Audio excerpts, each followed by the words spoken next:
Do you know Josef Fares? Well, probably you know him, but not from Brothers: A Tale of Two Sons. He was the director of A Way Out, and he was the one with the refreshing appearances on the E3 2018. Or his statement. Fuck the Oscars! And he was the director of Brothers: A Tale of Two Sons. But this game was released in 2013. I guess the most who played A Way Out liked the game as much as I love it. A Way Out was brilliant in its kind, just for reference that you know what we are talking about.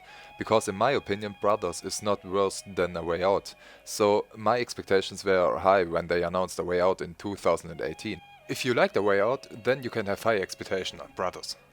But why? First, to the story.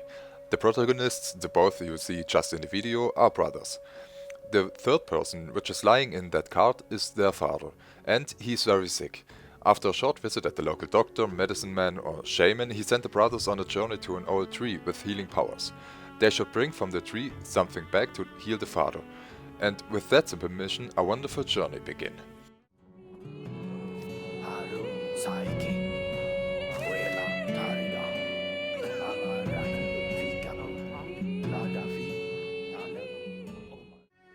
As you heard in the intro, there's a voice output, but I have no idea which language this is. Maybe a fantasy language. When the brothers talk to each other, you don't understand a word, but this is what the developers wanted. In the few cinematics, the story is told through gestures and body language. And now we have an elegant transition to the main point why Brothers is brilliant. The story itself is very simple, nothing special, something that can be told in a few minutes. But the differences to most other games is that the story is told about the gameplay, or the gameplay is the story. How do I mean that? Well, you can only play the game with a controller. Yeah, you need a controller. With the right stick you control the younger brother, with the left stick the older one, parallel to each other.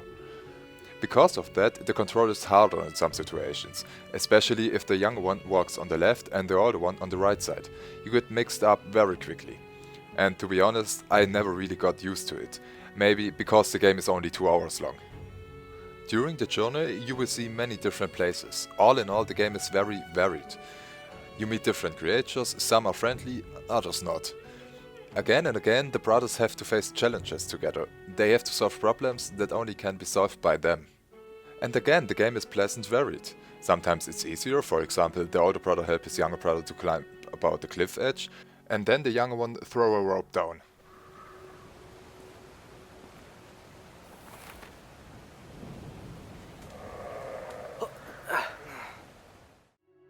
Or more difficult, when they have to extend a bridge and in the first moment you have no idea how.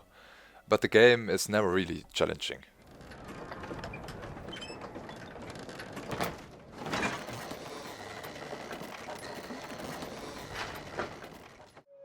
And two nice details I like. First, the brothers can interact with other people, especially at the beginning, with both differing in their behavior.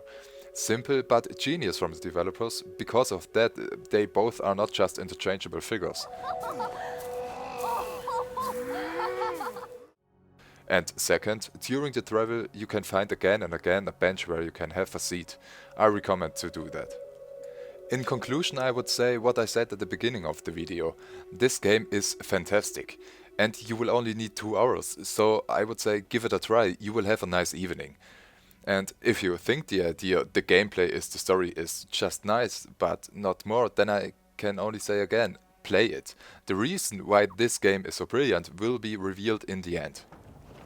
Hey!